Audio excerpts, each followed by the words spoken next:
সুপ্রিয় শিক্ষার্থীবৃন্দ, আর্থিক বিবরণী অধ্যায়ে কুরিন এবং কুরিন সঞ্চিতি নিয়ে তোমরা প্রায় অনেক বিপদে পড়ো। তো আজকে আমরা একটি এমসিকিউ সমাধান করব ইনশাআল্লাহ। অর্থাৎ একটি এমসিকিউতে 4টি অপশনের মধ্যে কোনটি সঠিক হবে আমরা প্রশ্ন থেকে ইনশাআল্লাহ সমাধান করব। তাহলে তোমরা যদি এই রেগুলার আমার সাথে ধারাবাহিকভাবে এই আর্থিক বিবরণী অধ্যায়ের একটু ক্রিটিক্যাল এমসিকিউ গুলো সমাধান করো, তাহলে ইনশাআল্লাহ আশা করি আর্থিক বিবরণী অধ্যায়ের এমসিকিউ গুলো এবং ম্যাথ গুলো সমাধান করতে তোমাদের কষ্ট হবে না। প্রিয় শিক্ষার্থীরা, আসো, আমি একটি প্রশ্ন লিখেছি। প্রশ্ন: অলিখিত কুরিন ৩৫০০ টাকা। অলিখিত কুরিন মানে নতুন কুরিন, অর্থাৎ সমাপনী কুরিন ৩৫০০ টাকা। প্রাপ্য হিসাব অর্থাৎ দেনাদারের পরিমাণ রেওয়া মিলে ২০৫০০ টাকা। আর ৫% হারে কুরিন সঞ্চিতি রাখা হলে, অর্থাৎ এটাও সমাপনী কুরিন সঞ্চিতি বা নতুন কুরিন সঞ্চিতি, কত পার্সেন্ট? ৫%। আচ্ছা, যদি হয় তো কুরিন সঞ্চিতির পরিমাণ কত? কুরিন সঞ্চিতির পরিমাণ কত? অর্থাৎ কুরিন সঞ্চিতির পরিমাণ মানে হচ্ছে এই যে ৫% যদি রাখা হয় তাহলে কত হবে কুরিন সঞ্চিতির পরিমাণ?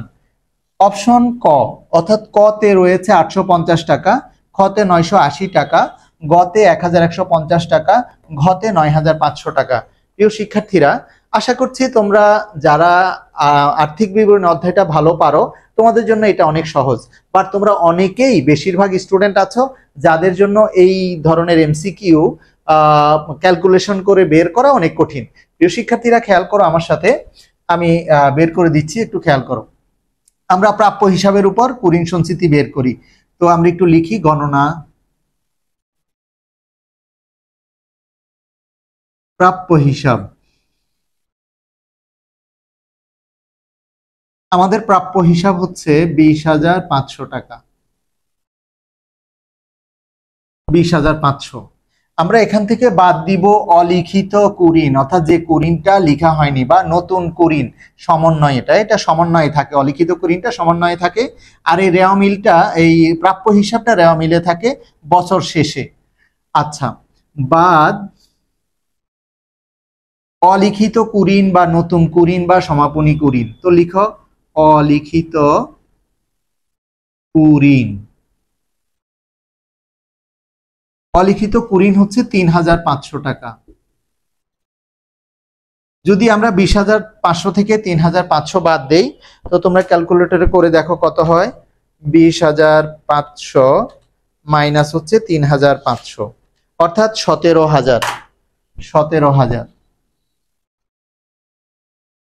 এবার আমরা এই ১৭,০০০ হচ্ছে সমাপনী দেনাদার। এবার এর উপর আমরা কুরিন সঞ্চিতি বের করব। প্রিয় শিক্ষার্থীরা, আরেকবার খেয়াল করো, বলেছে অলিখিত কুরিন এত টাকা, প্রাপ্য হিসাব এত টাকা। এই দুইটা ইনফরমেশন, দুইটা তথ্য আমাদেরকে দেয়া আছে।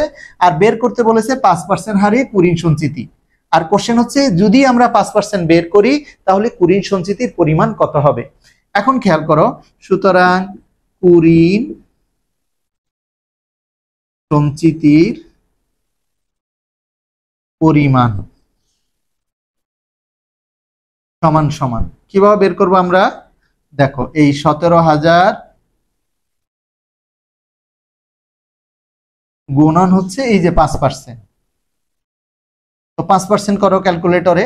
৫% যদি আমরা করি ১৭,০০০-এর উপর, তাহলে ১৭,০০০ গুণন 5%, অর্থাৎ ৮৫০ টাকা হলো।